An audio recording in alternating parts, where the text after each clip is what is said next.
I'm not gunning. I'm not gunning for that. Right, so we're live. Welcome back, folks, to another Membership Machine show. This is episode 16. We're going to go straight into the podcast part of it. So 3, 2, 1. Welcome back, folks, to the Membership Machine show. This is episode 16.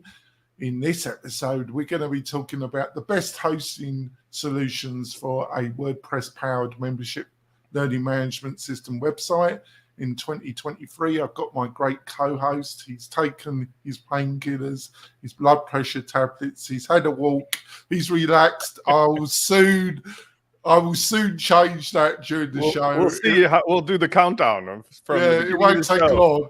I've got the feeling this won't take long. So I've been. Jonathan's been keeping his New Year's resolution not to take the piss out of me because the Scorpio tail keeps getting him when he does. So I think he's learned to just lay low. I just can't be bothered anymore. So I'm trying to avoid it. Peace and love. Peace and love. Yeah, sure. So Spencer, would you like to introduce yourself to the listeners and viewers? Absolutely. It's Spencer Foreman from spencerforeman.com and WP-Launchify.com. There's no E in Foreman. I've left it off for savings. All right, there we go. Right, like I say, in this show, we're going to be talking about the things that you've got to understand when you're looking at all the different hosting providers that are looking to help you host your website. The key factors that you've got to understand that will help your experience in running your learning management membership website and WordPress a lot more joyful and stress-free. We're independent. We have no direct connection to any of the hosting providers, so we can speak with authority and honesty during the show. Before we delve into the meat and potatoes, I've got a couple of messages from our sponsors, our major sponsors. We will be back in a few moments, folks.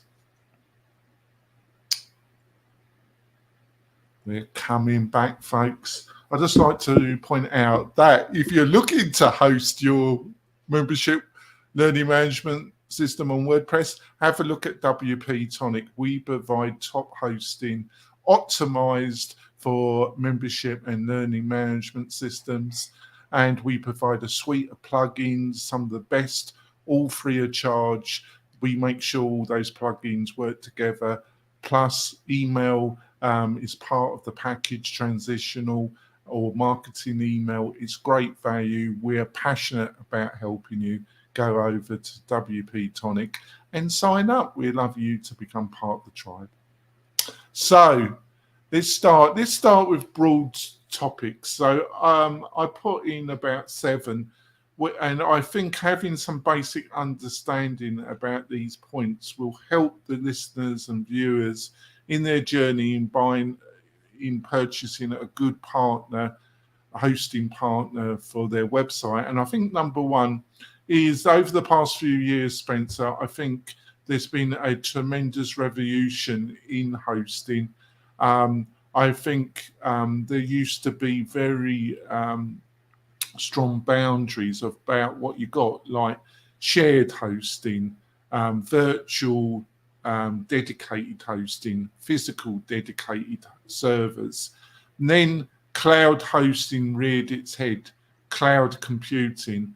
And I think it's upset all the boundaries over the past couple of years.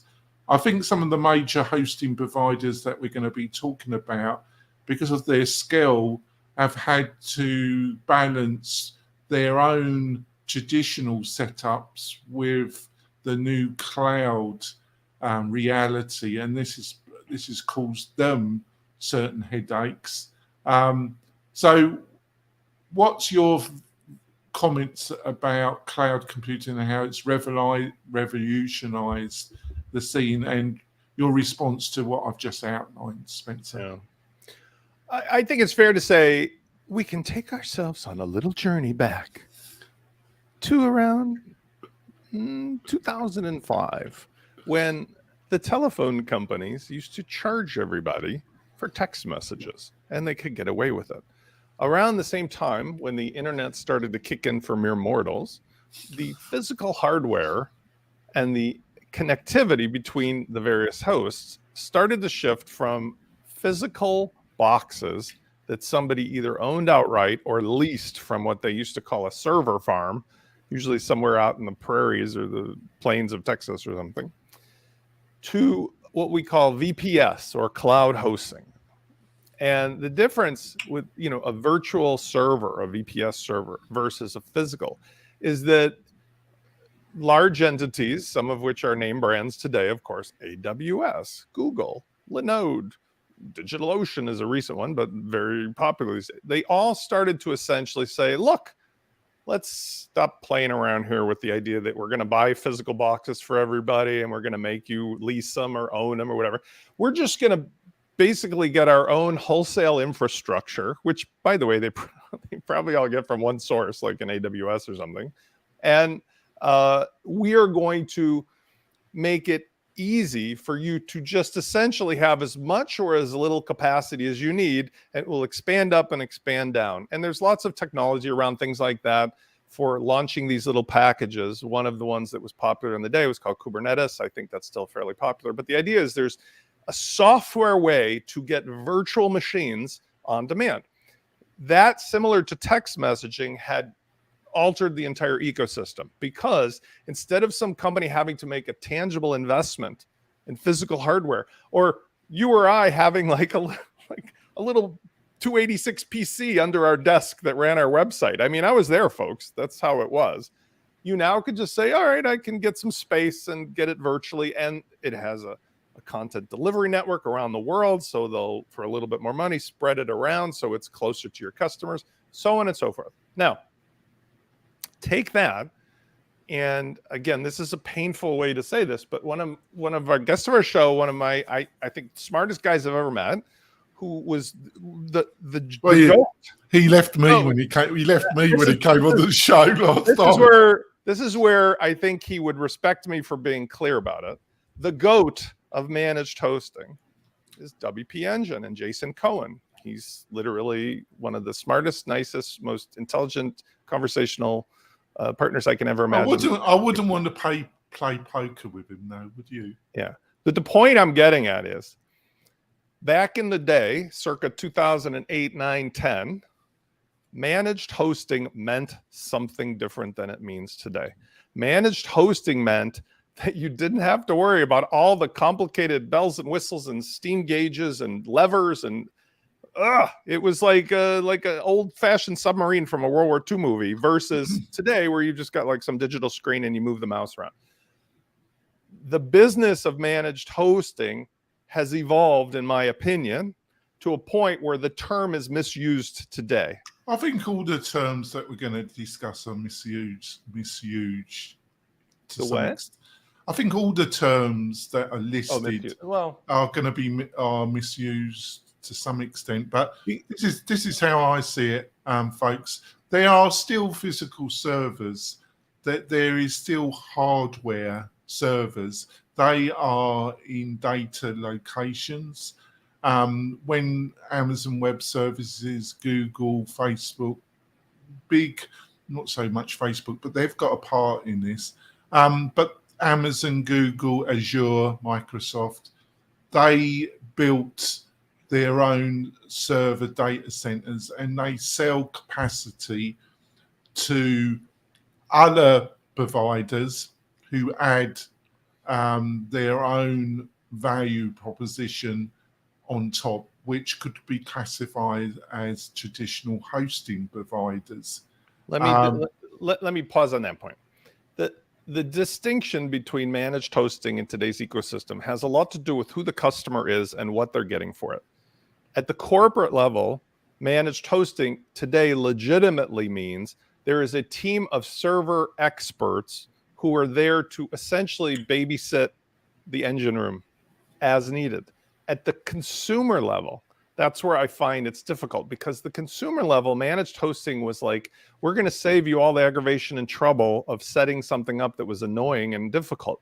But now it's being, I think, misused, because at the consumer level, that's like the phone company saying, we're going to charge you still for text messages because we're going to manage your text messaging.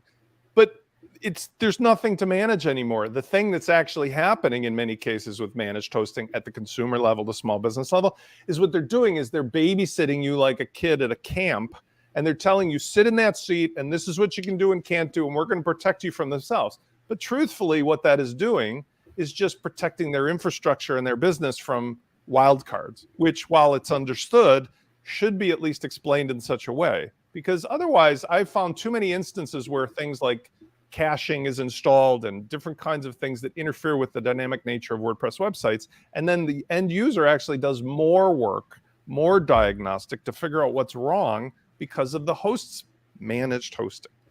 Ta-da. That's the point. At the upper levels, you need a team that's like, holy cow, let's scale this thing because we're going on a sale and it's going to blow up. At the consumer level, it's often not the case. Yeah. Another factor that evolved this, folks, is where Facebook enters it, is that for many years, the actual software server that ran on top of the hardware was a server called Apache. When fundamentally Facebook is just a glorified, this isn't quite true, but it is a kind of glorified website stroke platform, enclosed website. And for that, because of the massive usage of Facebook, and they built their own technology, their own server that could utilize cloud technology where the traditional Apache wasn't designed to utilize a cloud solution. And the technology which they developed is adopted by many of these cloud and hosting providers that we're going to be talking about. Another, which is beyond my pay scale, is that certain technology, Doxer, I think is one of them, was developed that enabled you to the hosting industry to utilize the term droplets and develop that as well. So it's a very dynamic, changing environment that has rapidly changed over the last 4 to 5 years. I would want to just put a bow around that and say the technologies that have made a difference, there's at least 3 on the on the server side of things. The Apache evolved into Lightspeed, evolved into Nginx, and now there's different versions and updates of that. Nginx has a higher capacity for number of concurrent users. Think of it like a telephone that can have more than one person connected to it. Apache was always limited.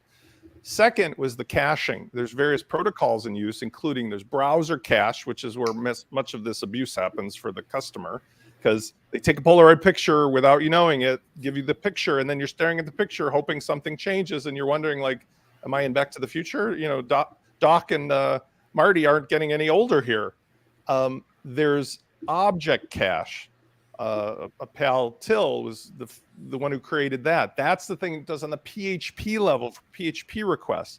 There's varnish. There's all these things when you add them together, essentially allow the servers to optimize what they can deliver and to whom. Those things have reached the point, in my opinion, where there's always going to be room for better and more, but combined with CDN network and all the redundancies, mean we are living in a world of over delivery, right? Like even the most mundane $5 a month, you know, from one of the companies we'll talk about, will get you to the dance on time. Whereas in the past, there was considerable concern over whether that was going to happen. And I think that's the point. Yeah, we're going to have to disagree on that one to some extent, but we're moving into that. One of the show. Yeah, right. Take the tablets; it's going to get worse. Another area which I think is extremely abused, but probably that is unfair to utilize the word abused, but I'm struggling to find, is the term fully managed WordPress hosting. A vacuous term, if I've ever heard one, because it could literally mean anything. Would you agree that this is one of the most abused Vassallus I mean, terms that is generated in the WordPress ecosystem. I mean, we just started the show talking about this very point. So just to go back to it and close the loop up, fully managed hosting to me means you've got a competent team to do for you what you don't want to do for yourself, but WP Engine, Jason, please listen, but you're fully transparent about what's happening and you give the control option to the end user's professional team. Because otherwise, the shenanigans that happen are that nobody digs deep enough to figure out, like, why isn't this working right? Why isn't, and to force them to do the extra work to realize that things are being done on the back end, allegedly to manage them. But what really is happening is you're creating havoc for them in a modern WordPress plugin environment where many, many things are dynamic. Membership, marketing automation, sales funnels. These are all things that are not static like they used to be on one or two excluded pages. That is a big issue with me personally. And that's where I think managed hosting should be like a concierge in a hotel. We make your trip better, not harder. We don't hide your dob kit when you go down to breakfast and you come back to your room and you're wondering, where's my dob kit? I want to take a shave. Oh, we managed your room for you. We hid your dob kit. You can shave after you ask us where the dob kit is. That's nonsense. Well, our position at WP-Tonic, because we're a boutique micro-branded hosting provider, we update all the plugins as part of the hosting package because we're providing most of the plugins. We don't enforce people not to install something else. We ask them to ask us to install it for them and check it over. But we update all the plugins. If they're on, we offer further maintenance package. If there's a problem with our update, we will roll it back and either they can pay for us to sort I'm not referring to plugins though. I want to be clear. I'm talking only about caching. Plugins is not a managed hosting option that I'm aware of. I don't want people to be confused with plugins in this. All right, fair enough. Right, it's just not like none of the hosting companies are saying managed hosting means plugins. What they do say at WP Engine and some of the others though, is they will, and this is actually a good practice, they will restrict updating certain releases, for example, your version of WordPress until it's cooled off. That I actually can get behind. Well, I totally agree with you there. We don't, this idea of allowing because they've oscillated from, which I thought was the right thing, security patches, and then allowing automatic updates for that, and then allowing major updates to the core, which I don't agree with. I think that's bonkers, but that's my opinion. So let's go on to something else on the list. I think the other thing, number 3, I think this causes so much confusion and heartache. Caching and hosting. What's your comments about that? Well, I mean, again, let's close the loop because I started on this to begin with, and I just mentioned it. Caching is ironically I'm gonna be very controversial with this for anybody who's in that space. It is not a requirement in today's world of abundant capacity. If you look at the majority of use cases where somebody is just starting out with a WordPress site with very few users, almost no customers, and their website has dynamic stuff like a membership area and transactional thing, even basic marketing automation, the raw server by itself with object cache and with varnish is enough that it doesn't need to have page caching or browser caching enabled on the side of the client. And if it were enabled, it's our experience professionally, tens of thousands of customers, to simply have it set for people who are logged out get cached, people who are logged in are not cached. But that's not how the managed hosts are doing it. They're doing it like every kid, here's your lunchbox, sit in the seat, you get this many page views, this is what you do, and we're going to object cache, page cache, we're going to cache the heck out of everything. And there's exclusions if you can figure out how to, get to that point and ask us. A disturbing part to me, again, with WP Engine, because they're otherwise so brilliant, is they don't even allow you to use the control panel to override the exemptions. You have to ask them in a support ticket. which is just ridiculous to me. Ridiculous, because you're paying a supreme premium for their service compared to another one of the ones we're going to talk about, like Cloudways. Cloudways is like, do what you want. You're paying for it. I'm like, yeah, exactly. Yeah. The other thing you got to understand, folks, is that I'm not anti-caching. I think some of the advice that Spence has given is totally correct. Not anti, if it's utilized in the right way, especially when it comes to a membership learning management system. If you're dealing with hosting provider that isn't totally transparent, or people that specialize, or a developer that's helping you with this, you're rapidly going to get into a very unpleasant. We had a major client I was dealing with, and they, without telling us, hired some people and they installed some caching plugins and started messing around. And they caused the client an enormous amount of aggro and caused me a certain degree, because it was a client that had been with us for almost 4 years. That was one of my first hosting clients of my company. So, and I've always had a good relationship with them. So just be mindful. You just need to know. And it's one of the problems with a lot of these hosting providers. Also, you've got to be set, if you're going to use Cloudflare, you've got to make sure that's not, you've got to reduce, you've got to fully understand who's doing the caching, how it's been set up, because otherwise it's going to rapidly turn into a nightmare. On to the next thing that really is important when it comes to a membership and learning management: bandwidth and concurrence insights, because it's one of the things that people don't really understand. Because if you're getting a website built on really cheap hosting, it can work totally fine until you get until it goes live, and then it rapidly turns into a nightmare. What's your insight about number 4 on our list, Spence? Bandwidth, these are all my opinions, of course. I'm not saying there's a black and white, right and wrong, but I will back this up with, factual data that I rely on. I think bandwidth is a red herring in today's world, because that was a metric that mattered back in the days when people had dial-ups, or when people had to pay for their bandwidth using whatever the service was for connecting to the internet. It's very rare, especially in anybody's normal instance. And even here, where I'm in Chicago and still connected through Xfinity or Verizon, but even they say there's like a bandwidth limit, but it's in the terabytes. I mean, you really got to work hard. So bandwidth is a red herring. I find that any company that is making that a big deal, they're just pulling your leg.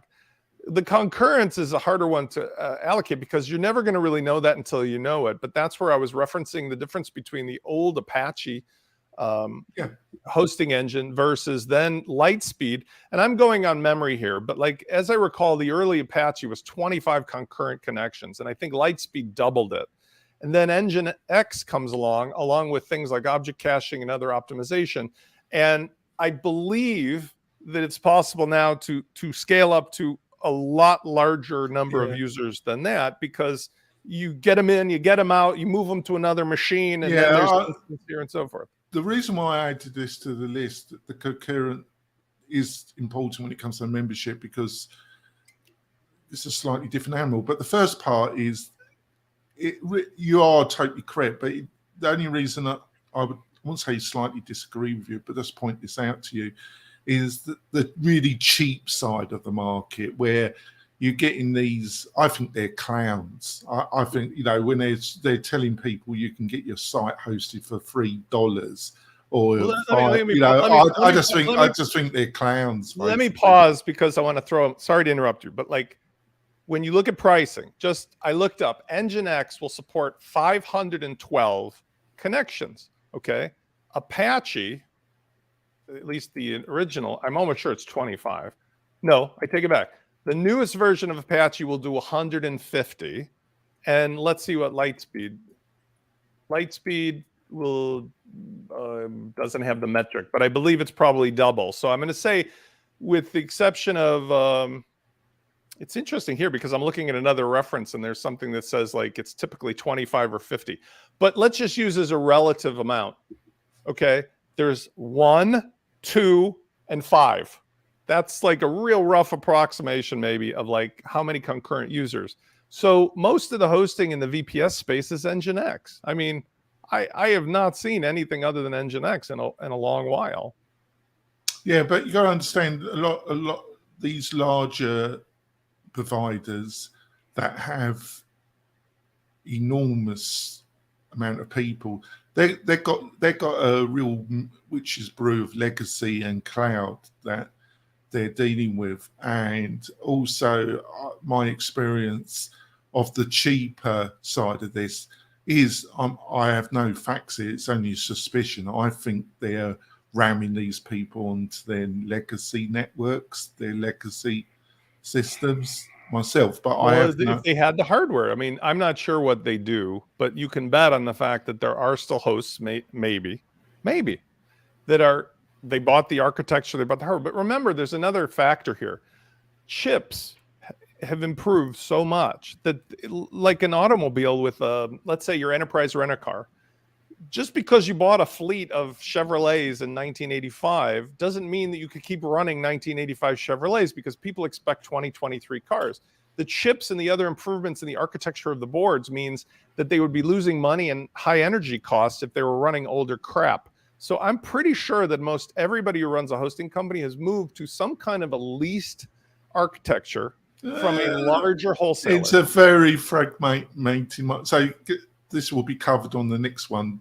We shouldn't be discussing this. I mean, but we're speculating. We don't know. Yeah. But this next one shouldn't rear its head, but it has for me, because the market is so fragmented.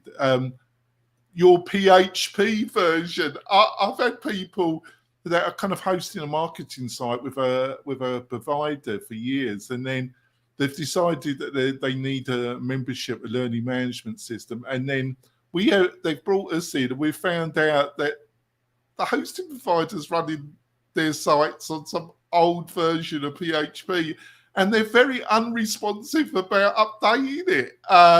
Unbelievable, but that's the truth, Spencer. The biggest problem you're going to get with PHP is really easier than that. Because of Gutenberg and the modern plugins. Here's the fact. If you're running the modern WordPress 6.1.1, which is the latest, you need 7.4 or higher. Okay, that's it. There's no conversation, because there are an unbelievable amount of notices and things that will show up, and a couple things that might actually be errors, because there was a lot of deprecated functions from the earlier version of PHP, because that's just how it rolls. I think we're version 8.2 or higher now of PHP. And if you don't have 7.4, you're going to run into problems. And this is too geeky for most people, but I don't know of any hosts that won't let you run at least 7x. The only one we have to check is what is WP Engine's current thing. Now, they were very thoughtful about it. So again, I have no complaints there about them saying, look, we're going to let you run up to this, and then we got to make sure everything's cool, because that doesn't have any consequence to your business. I mean, it's very rare that the PHP between 7.1 and 7.4 or 7.5 is going to matter. But like if you're in PHP 6 or 5.6 or something, yeah, you got to get it going. You can't just stick around with that stuff. Yeah. On to the next one. Another that does affect if you've got a medium to larger membership learning management system is PHP workers. What's your insights about what people got to know about PHP workers? I mean, this is where, like when I was referring to caching, Object Cache is one of those tools that makes use of the fact there's a little, Santa's workshop in the back of the server where all the little PHP worker elves are basically doing all of the processes, right? They're building your pages and scheduling background tasks, and they're generating the HTML pages. So if you help them by giving like, oh, we've already built 30 of that little whatever, let's just make a Polaroid picture for you to hand out instead of building it from scratch, the PHP workers can be doing their job better. But at the same time, the number of PHP workers that are allocated means how many elves are in the workshop in general. And it's obviously dependent on the type of web server, right? Nginx versus Apache. It depends on like how your MySQL database is set up. There's a lot of factors at play, but in general, more PHP workers, object caching, the latest version of MySQL, and plugins that are from this century means that you can really do a lot with a $5 server. And certainly, hold on. Yeah. Hold on. With a $5 server, if it has those things. Now we're going to talk about, for example, some of the plans on Cloudways. You can't really get a $5 server, but you can get a $10 server on Cloudways that has only one core and less RAM, but it has object caching. It has PHP workers that are sufficient. It has the modern setup with Nginx. That does better than some of the janky, somebody's got a box in a room in Texas somewhere. Okay? Yeah, that's factual, Jonathan. You can't just get into this like general, I don't like it because it's low cost. We have reached the point where text messaging is free. Well, it's just it's just a point of view. I know, but like there's facts behind this that we have to stand by. The commoditization of hosting is what's driving the WordPress plugin ecosystem, because there was a time when like managed hosting and the complexities and the cost meant they could get away and reasonably. It's 80, 100, 200 a month. Now there's such a commoditization of that. Well, no, I think in that way, but it's just also that you've got to provide support, ticketing, help people out. There are costs. There are costs of the human interaction, but that's the point. If we talked about it, back to my reference of, let's talk about text messaging. If the Verizon company said, Spence, it's managed text messaging, what are you paying for? The text messages are free, but we have a 24/7 team of people there to help you with making sure that every text message is delivered to the door and responded to, and like that's service versus charging for the actual delivery thing, which is a commodity. That's the point with hosting. Yeah. So we've got some guests. We've got Tina Cook. We've got some people joining us. They're most welcome. But when it comes to PHP workers, my experience, folks, is the cheaper end of the market that's more consumer focused. They really cut back on the PHP workers, and if you've got a membership, you've got learning management that starts to get some student interaction, you start getting any kind of traction, it soon goes a bit pear-shaped. And on the cheaper side of it, they just want to upscale you, and it gets a bit brutal pretty rapidly. But that's my I know you do. Can we go on to the next one? I just want to say something. I want to interrupt this broadcast to announce that, I'm in the house where all of my devices are listening to me. And as we spoke, I got a text message from Verizon trying to upsell me. Every household deserves a reliable internet connection. Save up to $30 a month on selected plans. I mean, frightening how deeply embedded this marketing intrusion is. I mean, yeah, but I don't have any ladies listening to. Hey, I've never ever gotten that message from them, but the second I mention literally that thing, for sure, it pops in. Yeah. Hilarious. Now, let's finish off with another thing that causes a lot of confusion, despair with poor people trying to host their membership, whatever, on WordPress. CDNs. I kind of link CDNs with the kind of confusion around caching. A lot of people don't understand what it is, and I found it kind of gets into a mixes brew of a kind of where people just want to pull their hair out. How would you explain? Let's define what it is. Define what it is. So what a CDN is, literally, a content delivery network, right? If you look at a map, it's like a network of servers that are basically linked together around the world, so you can really inexpensively and reliably and quickly deliver stuff nearest to the person who's trying to consume it, right? So think of it like an Amazon.com warehouse in your neighborhood where you order over there, but then the truck is like a block away and they can have your thing there before you close the... It's really useful. But to your point, one of the tools that does is that it acts as a potential firewall. It acts as a DNS service. It acts as a caching service. And there are times when you need the firewall more than anything, especially with WordPress, because here's what happens. If you've got an Nginx and it can take 512 connections, and some naughty person decides they are going to just punish you on your IP address, your web server is not smart enough on its own to figure out, like, which one of those people ringing the phone should I pick up and answer? The CDN has global knowledge of things going on. It's like, oh, we've seen this character over there. Cut them off before they get to your server. But what does that imply? That implies that you've got like a valet, like a bodyguard outside your compound who's making their own decisions about who to let in and who not to let in. And it can cause you to have an extra amount of work. But the value is in the fact that things get delivered faster, and it keeps a lot of people out who are otherwise trying to hamstring your servers. But you got to manage that bodyguard, got to pay him or her their salary and feed them lunch. You know, this especially applies if you're utilizing Cloudflare, because we turn it off because we're in partnership with Mailcare and Blog Vault. They are a partner of ours, and we install their premier solutions on all our hosting sites, and they deal with that. But it does cause a lot of confusion. Thanks for that, Spence.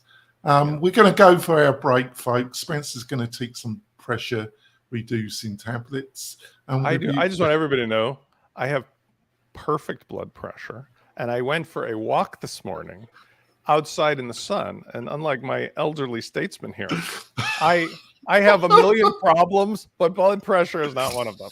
There's nothing wrong with my blood pressure at all, actually. I had I'm in good nick for my age. It's only these shows that gets me into a mental state. We will be back in a few moments, folks. We've got a couple of messages from our sponsors. Be back in a few moments, folks. We're coming back. Just want to point out that we've got a great Facebook group, the Membership Machine Show Facebook group.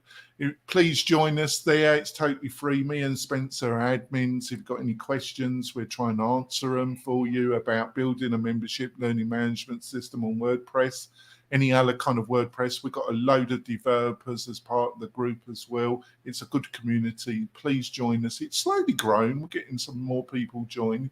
We need a lot more to join. And like I say, you've got any questions, we will answer those. So do your search on Facebook, the Membership Machine Facebook group, and join us there.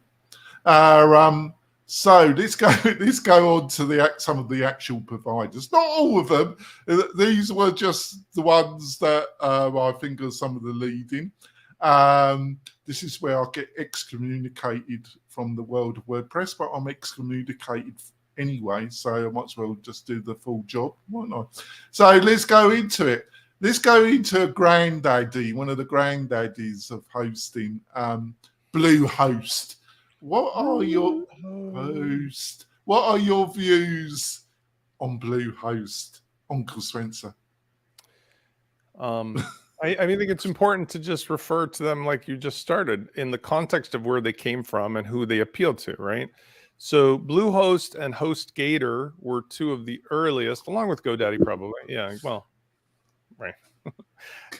and by the way, I mean the alligator. Oh Jesus! Don't host with them. There's something to be said, because you're making that gesture, but there's something to be said for the fact that the politics of Bluehost in particular leaned in that direction, and that had an effect on some of the people who were trying to run businesses they didn't agree with. That's a long ago story, but you know, the point is that they became both very popular at a time when earlier, blog successes would essentially say, here's a tutorial with my affiliate link on how to do blankety blank, set up your WordPress site.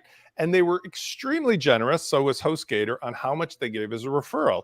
Back in the day, I remember I was getting $85 to $120 something for setting people up on $5 a month sites, because they did the math and they figured out that once these people signed up, they stayed for three or more years. So they gave out like a year and a half of that to the affiliates, and they grew enormous, which gave them, by the way, economies of scale. Because let's think of it like this, whatever they pay out in money. The Yeah, fact is that it's like 95% profit margin. Yeah, because it was linked to what we said in the first half of the show when you had to have your own server, physical servers, blah, blah, blah. They got economy of scale because they could buy physical servers, have the team, and cram them in. And there was economy of scales in a cloud environment. That doesn't, but I would not recommend anybody to host with these people. I'm sorry. Let's break this down though. Okay, so we'll talk about this if we're doing. Are we doing HostGator as well? Let's see. No, I just couldn't go there. All right, My language would have been very bad. It doesn't matter because listen, they got us to the party. They stayed with us. They gave us the keys to drive home and stuff. So there's 4 things they sell. 4, sorry. The core is the old school hosting, starting at $2.95 a month. Okay, because that's probably where either they've still got those racks of legacy machines that are still running Windows 95 or something, or they've just made the limits on it. And if you read the details, you'll see there's such a limit on what you can do or can't do that what happens is they don't, like WP Engine, tell you up front you're going to be punished. What happens is you just set something up, and if you try to do more, you realize you're in a shared environment. And so you have like 100 kids all trying to use the drinking fountain at one time. And anybody with kids know how that. Then next, they have VPS. Now that is technically speaking not cloud, but it's like their own version of the cloud, right? It's not like maybe the big super daddy, but that's priced. I think all these. I think it's all a load of bullshit. Anyway. But that's priced more in line with what we talked about. So from $20 to $59 a month. Then you've got dedicated, which again, really rare to think how anybody would do that today. But if you have a business, maybe that you're really concerned about some kind of security or something, they're going to give you a box that's yours. Or if it's not a box, it's like an environment that's a Kubernetes or something that's just yours. It's a dedicated droplet, probably, isn't it? Well, whatever. And then finally, this is the one that's an interesting one because it's a marketing tool. The online store from 10 to 12 bucks. And all that is that's just WooCommerce. They're saying it's like WooCommerce with a few plugins in it, which is a great marketing tool. I think of the lower priced traditional providers, they're part of an enormous conglomerate who owns a number of they bought a number of hosting companies, and they keep the branding. They keep it as controlled competition. So they. What's the name of this company that owns all Bluehost? The Alligator. I always forget what their name is. So they changed it. They changed it 3 times, didn't they? There's a holding company that owns all this stuff, and that's one of the reasons. I don't remember it either, but well, no, because they keep changing their name for understandable reasons. They're based in Orem, Utah. Yeah, and I'm looking to see with the family, but like. They keep a low profile. I don't even care because it's besides the point. Because the bottom line is they own a lot of web stuff. They do a good job for what it is they're selling. If you're clear on what it is that you're getting, and the one last thing I would want to say in this regard is, I had a very nice relationship with another company not on our list, but let's say Hostinger. Now Hostinger is European based. They have by their own accounting, like 1.2 million WordPress users. But their big thing is selling essentially $3 to $5 a month WordPress site hosting. Now, is that bad? No, but it is what it is. Well, as long as you know what you're going to get. I have to mute my mic because I have a call from my kid's school. Well, he's got to take his call. Just to finish off, folks, about Bluehost. Not a bad company. I've been a bit disparaging with them. But as long as you know what you're getting involved with and you understand what the type of company they are, you're not going to be disappointed. But it's just that when it comes to membership learning management systems, I don't think they are really a provider that you should be looking at. Hopefully he's come back. Sorry, that's when you work at home and you have kids at school. Yes, I understand. So let's go on to the next one, WP Engine, which it's in some ways the total opposite of Bluehost. In some ways, what would you say are the strengths and weaknesses of WP Engine, Uncle Spencer?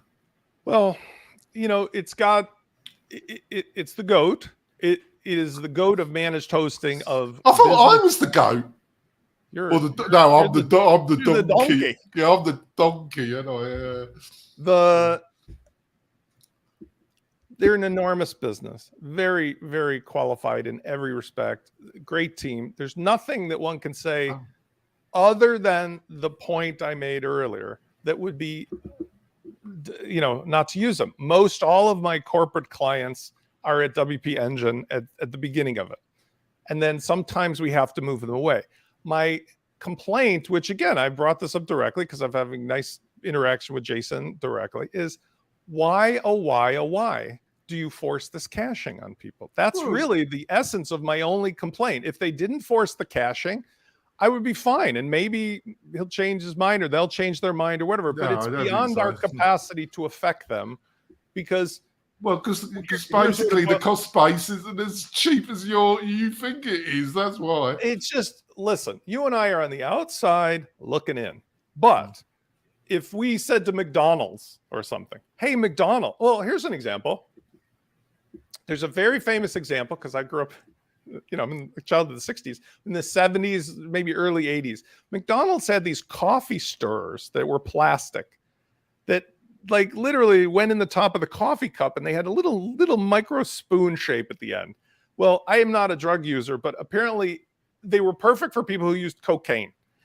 So the public who otherwise couldn't move the needle was able to get this huge corporation to change their behavior because it was clearly detrimental to the public good to have the family restaurant known for giving out Coke spoons to everybody. And I'm saying I may not get Jason or anybody else on the team, Heather or whomever, to make a choice, but please, if you're listening to the show and all the other publications I've made, please give an option to your customers to at least exclude pages on their own and at least know upfront that you're doing this instead of having to find it buried in the thing. And then I have absolutely nothing but praise for them. They are more expensive, but maybe they're worth it. They do have limitations on things that I don't feel are honest metrics anymore, like page views, but it's like text messages. They got to I think they've got to provide their company and they set it up so they can explain the different levels of their business model in a semi-coherent way, put it that way. Tina Cook, who's listening live, has told us the name of the company behind Bluehost. It's Endurance International. And that is a new name. Yeah, that's their third change of name. That should tell you something. It's a private equity company. Yeah. I want to say too, like the conversations that I've had lately with Jason this last week were very productive about where WordPress is going. So I'm going to lay something out there should he or Heather or whoever else hear this show. And that is this.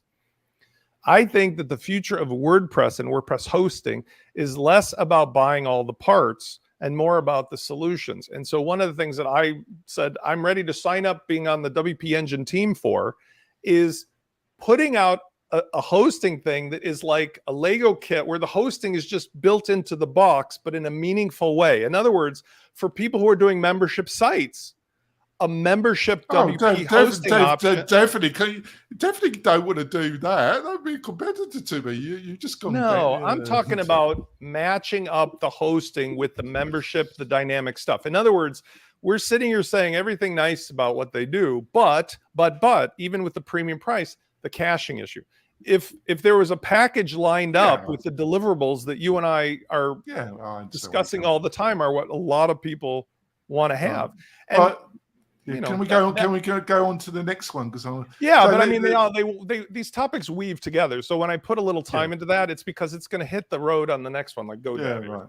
So let's go on to the elephant killers. Let's go. Not anymore. Yeah, he's gone, but he's still. I've got the memory of an elephant. Bob Parsons has been retired for a long time. Yeah, I've got the memory of a donkey. So let's go on to GoDaddy. I really got nothing good to say about them, really. I want to say, first of all, nothing to do with Pagely. They're gone, but Josh Strebel and Pagely went over there, and now what they do have is something that makes Matt Mullenweg lose sleep at night, which I think is good. So they have now a package managed WooCommerce stores. This is very much like I was just alluding to, except not about WooCommerce WP Engine. I'm talking about membership sites with marketing automation and CRM and sales funnel, the whole thing that people want. Like if you thought of Nathan Barry, ConvertKit, you can do a ConvertKit in WordPress, but when you have to fight the host to make it work, it's like, let's just go to Cloudways instead. But GoDaddy with Pagely is at least doing this. This is very progressive. They're packaging everything in. It's optimized for WooCommerce. It's got even a competitive, that's where Matt loses sleep. It's got a competitive transactional engine in there, right? With the gateway and the payment processing. So this is the future. He didn't get his cut then, does he? But I want to make sure the Pagely crowd, love them to bits. They had a good payday, got no problem with them. It's just the old team at GoDaddy, the old, wherever. I just haven't got the time of day for them. This is, the years I've wasted on their phone, trying to get somebody that bloody knows anything what they're freaking talking about. I'll never get those. I mean, if you're asking whether anybody should host there, generally no. I would say I use GoDaddy for all my DNS, because if you understand how they try to get you on the checkout with black hat tactics, with all this add-ons checked, and you have to be very careful. Other than that, their DNS services where their bread and butter was. If you were looking for a WooCommerce site, I would say you can look at this and feel reasonably comfortable, although they are guilty of the same shenanigans, corporate malfeasance that just happened this last 2 weeks, where they just arbitrarily laid off most of their WooCommerce WordPress people, apparently, because they needed to do corporate layoffs to look like they're profitable, but they had gobs of profit. Well, that's useful if you wouldn't need any support, isn't it? Could help you. Well, your point is well taken. Would I use GoDaddy for hosting otherwise? Not in a million years. But this is like don't do it, folks. Please don't do it. That's all I'm gonna say. I'm just saying this is like a different product inside of a bigger, like a Matryoshka doll or something. It's like a little surprise inside of the larger GoDaddy that I wouldn't discount away from. Well, let's go on to former sponsor. Brian Jackson's a friend. I think he still will talk to me, even though I'm classified as I'm not going to say what I'm classified as. But I've got a warm heart for them. I think they're going upscale. I looked at their website. They're going up price, and they're reducing the total emphasis on WordPress, and that's Kinster. What's your views on Kinster, Uncle Spence? When I posted an article last year in Master WP about this caching issue, one of the Kinsta, I think it was the Kinsta founder, and forgive me, I don't remember his name, but he might have been the chief engineer. Somebody higher up in Kinsta might have been the founder. Forgive me, because I don't know as well as I do, like with Jason. Took issue with my point. Oh, right. But to his credit, understood the point, debated like in a mature, like two intelligent people can have a conversation. Unlike me. Absolutely unlike you. Yeah, Did not start ad hominem attacking or anything. And I felt like we came to an understanding of the scope of my request, because at the point when I made that post, and it may have changed, I hope it has. At the point of making that post, they were doing that very same thing I'm talking about with WP Engine, which was imposing caching. And his arguments at the time were absolutely true, but they were based upon a misunderstanding of what many people were doing, because he just presumed everybody just threw WooCommerce in and there's a checkout page, a cart page, and a shop page. And I'm like, no, that's not how it is. And when I explained it, at least seemed to understand and register that that is a valid point. And if they've changed that, and we should ask Brian or just check it out, awesome. They do have a free trial. They're priced appropriately. There's nothing about this that would cause me any concern to recommend.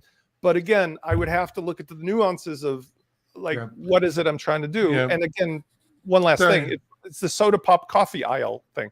There's a lot of hosts. So there might be 2 hosts, 3 hosts that are doing basically can't tell the difference other than you like. Really, they were always a great sponsor of my other show. Great people. Got a personal relation. Brian Jackson respects him. They always seem to be an honest team.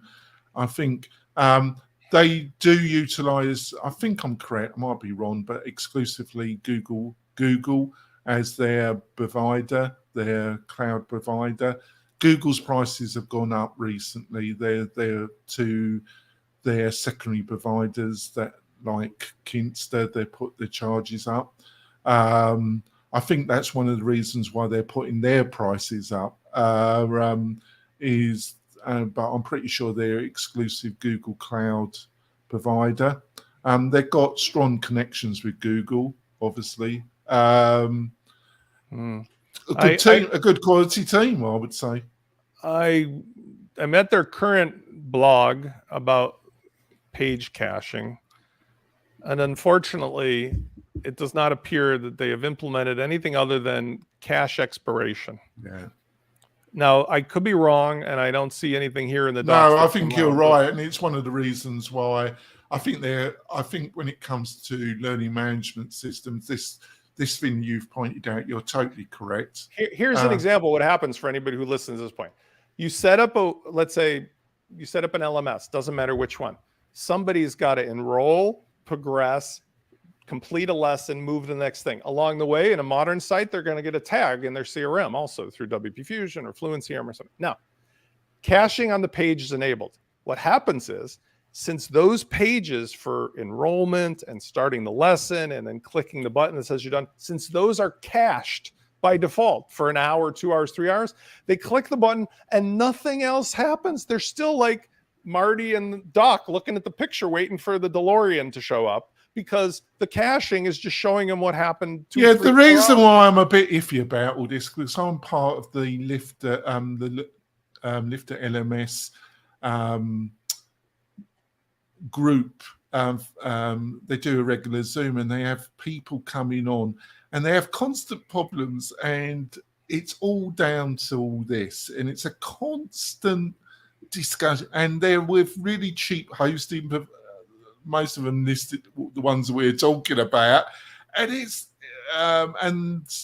just painful to listen to. I mean, if I'm wrong, I always want to say this too. I'm looking and searching for a term like exclusion or something else. I cannot find anything in their documents that say that you can exclude, which is the same debate I was just saying about managed WP Engine.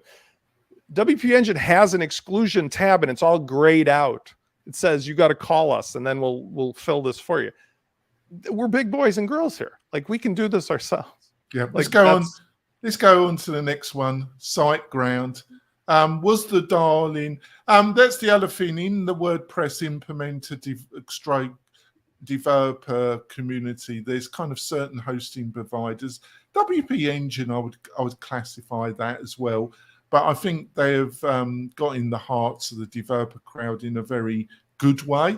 SiteGround was I kind of classify it was the darling of the power implementer in some ways. Still is to some extent. Based in Bulgaria. I'm going to let Spencer. What's your feel? I've really got mixed feelings about SiteGround now. I mean, I put this in the Bluehost category right now. I mean, honestly, it's maybe in the area a little bit above it, because it had Bluehost did too. I was going to say it had more of like a early WooCommerce stuff and so forth, but like it really just was built on affiliate referrals. It priced right. If you look, I forget the name of the author, and maybe somebody can help me, but we used to deal with, there's a guy who does like hosting reviews. I think his name is David. I got to look it up. And he lists like 50 hosts, and he does performance reports every year. There's this gigantic clump, a segment of companies that offer the same price, the same performance, the same services. There's like virtually no difference among them. It's a commodity. Yeah. The thing I've got a reason, I understand the business model, but I think their nickel and diming is got worse than GoDaddy, and that is saying something. That's what, there's, when it comes to GoDaddy, it's their nickel diming, it's the history of the company, and just their support and the terrible support that they offer. They sack people left, right, and centre when they just want to gives some more money to their investors.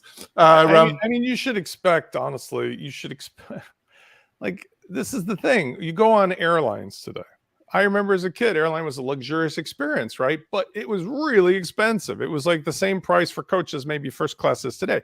There are people who go on Ryanair for like $8 and fly from Britain to France, right?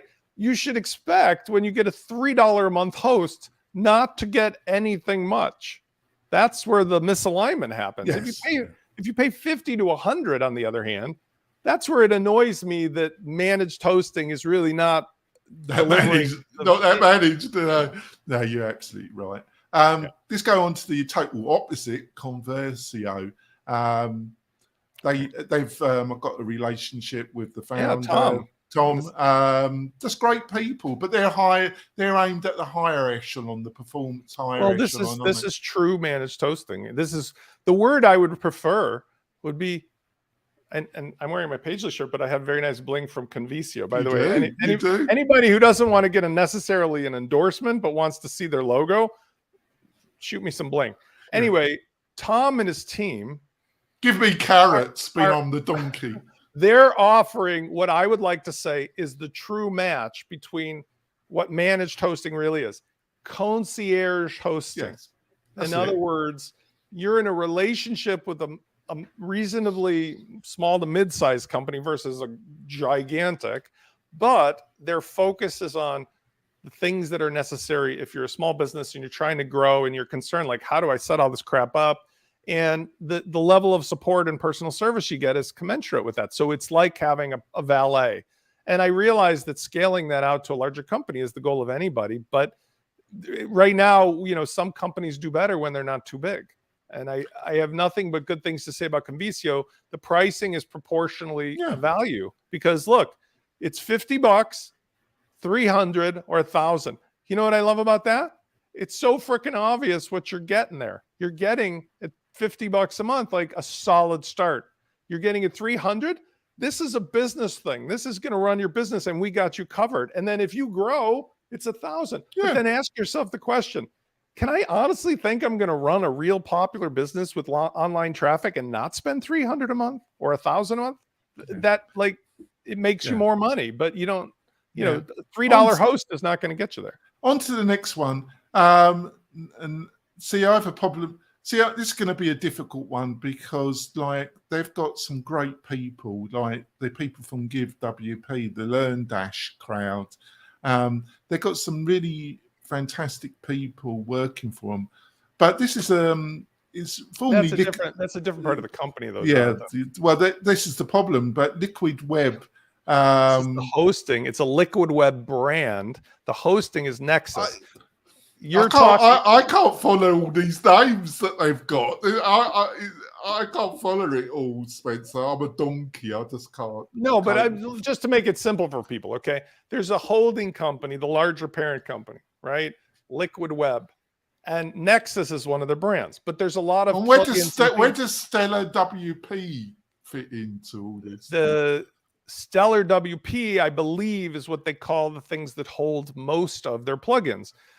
So Learn Dash and Cadence Blocks, Give WP, all these things I think are under the Stellar WP. Right. Nexus, I think, is the holding company that has something. We could have a whole episode explaining their internal structure, couldn't we?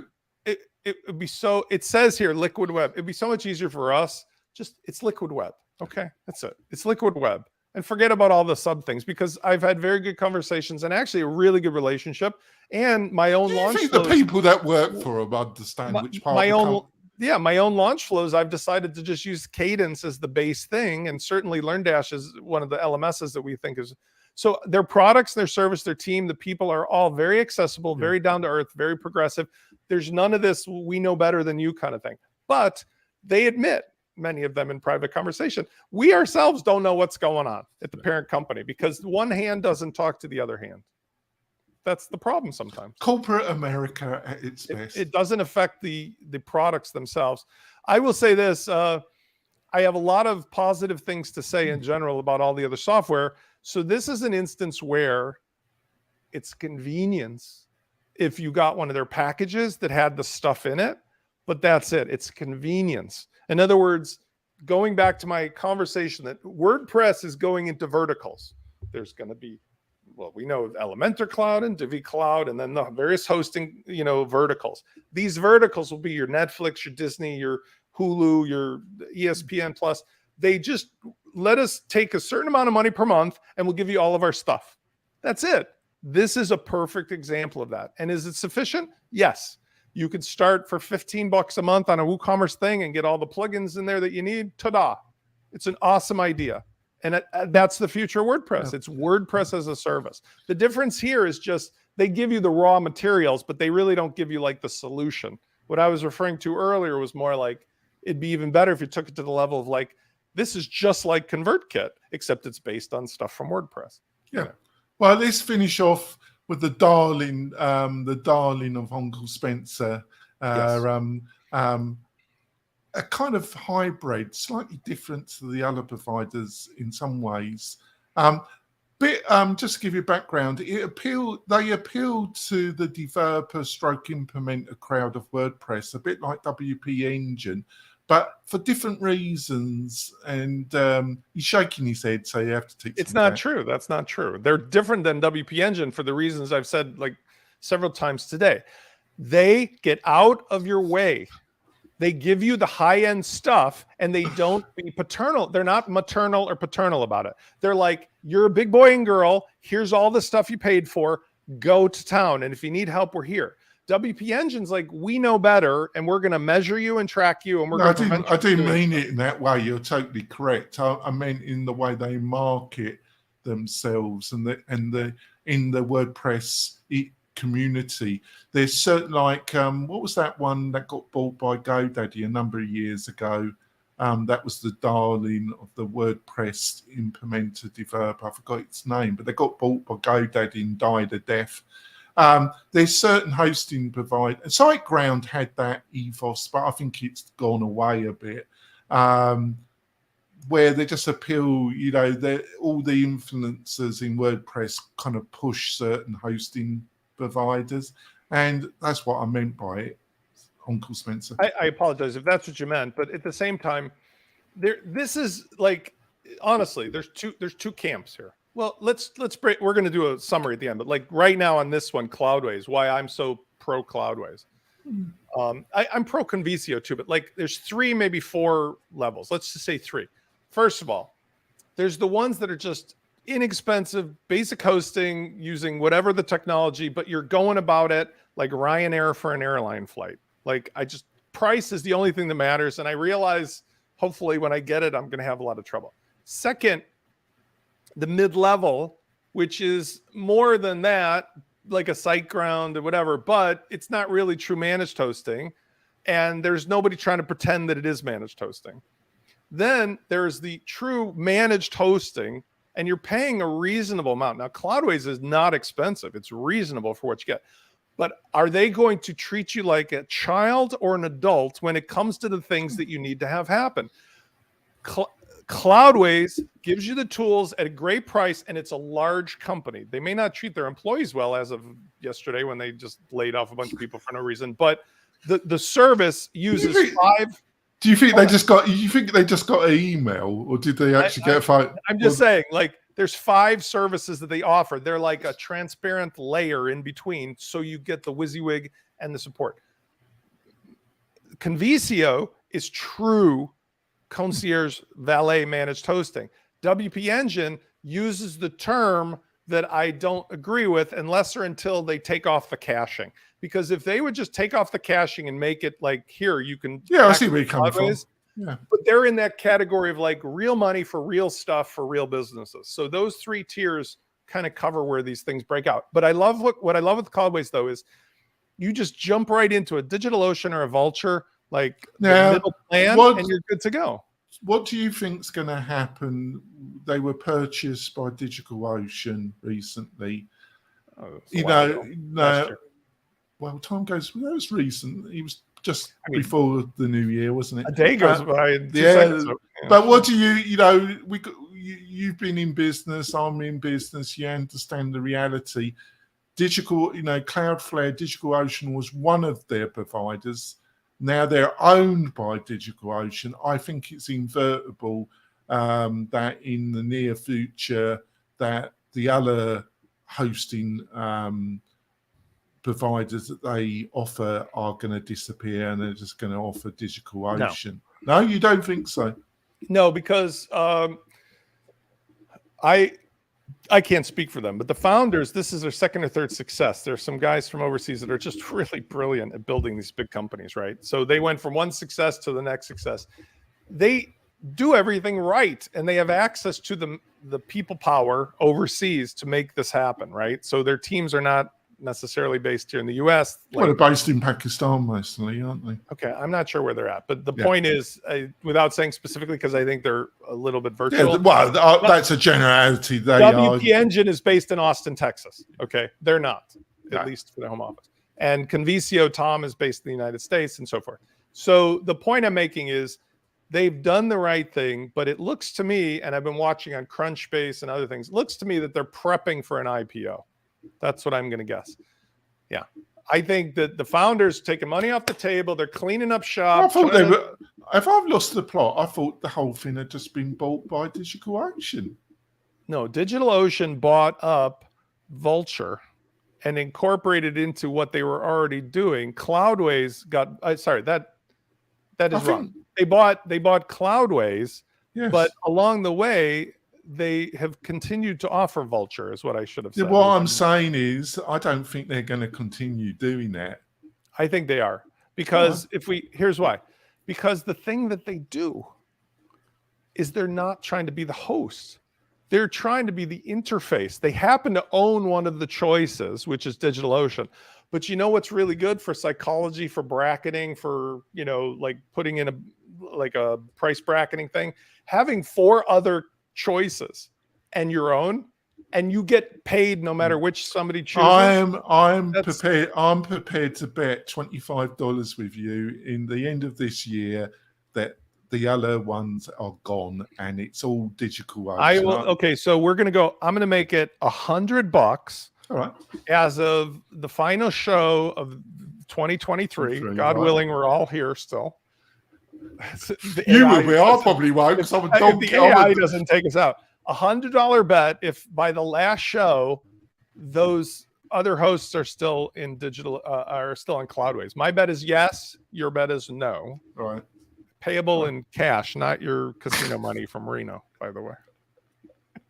Hopefully you will just contribute that to a non-profit, but I'm pretty sure that the timing I might be wrong with the timing, but I know corporate America and the idea that DigitalOcean, I think I don't know how much they paid for it. I think it was like an enormous 100.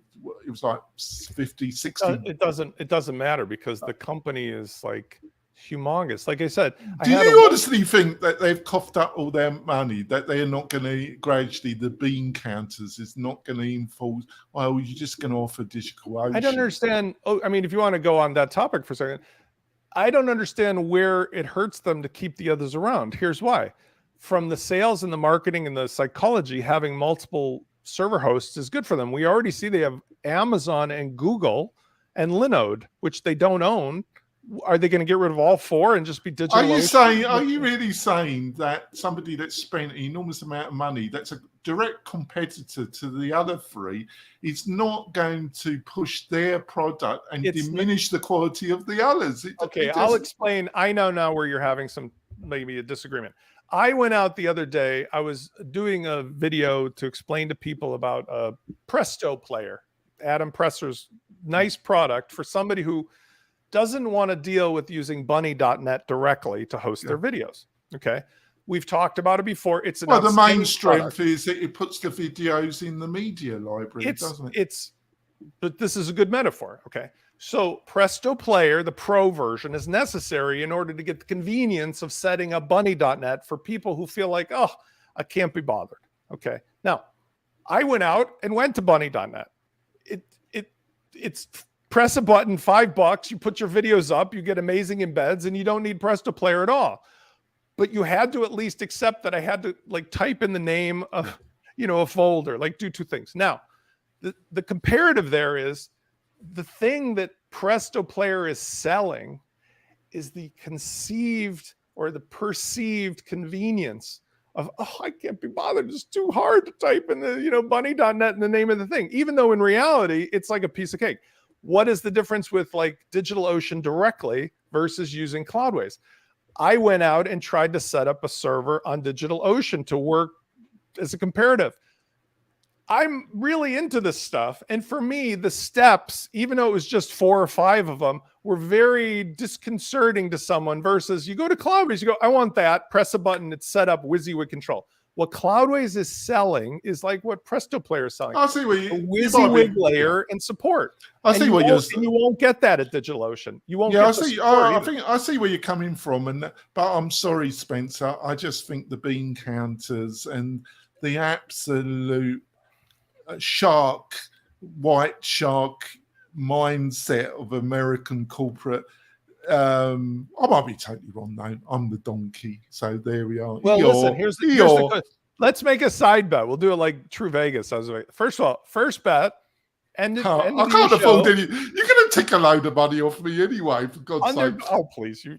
But I just want to get. Hold on, $100. Yeah. Cloudways is still offering other things. The end.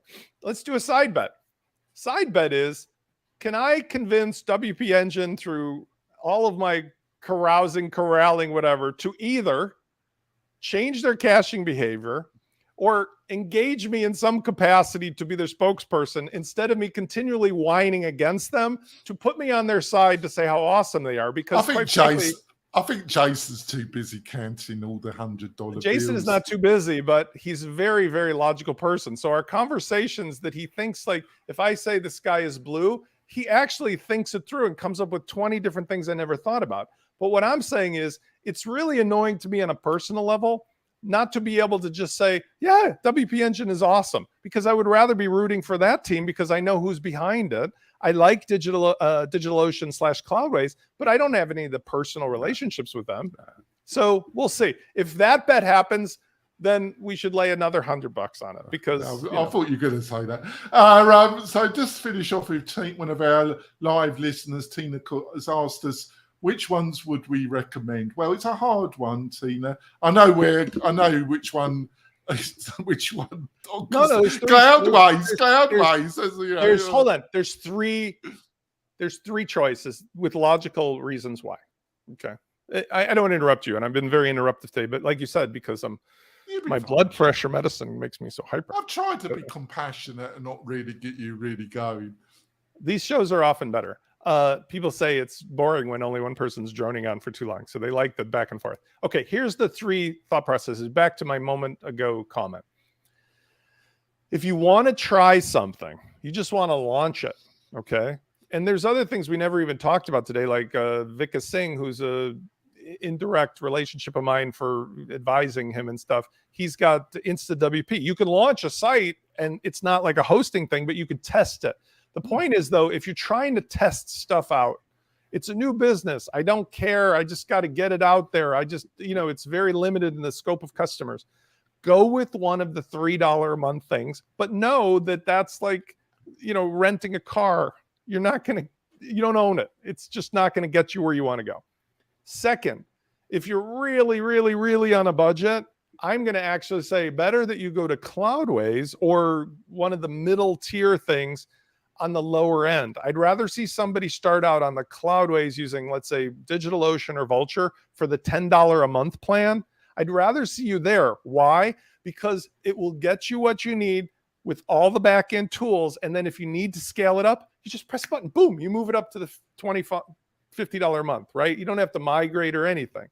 That would be better than a SiteGround or a Bluehost or one of the other ones that, like, the relationship is not going to get what you want. And then if you really have a business, you have a business, you have 3 types of choices. You have a concierge valet relationship with Convisio and Tom and his team, which I would recommend highly. Hold on, because they are going to interact with you personally. Okay.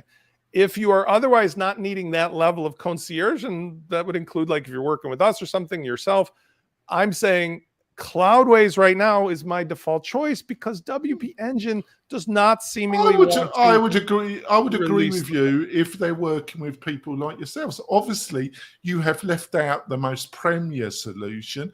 I'm going to be totally self-serving and arsehole-ish, but you've left out the most premier solution, which is WP-Tonic, obviously. No, but I'm not talking about that, or I'm not talking about my stuff because that's a different conversation. And just to clarify, you and I both in the business for various reasons where like we have customers who come to us. They're like, I want the relationship with you guys because of all the other things I need about setting up and the membership and the business.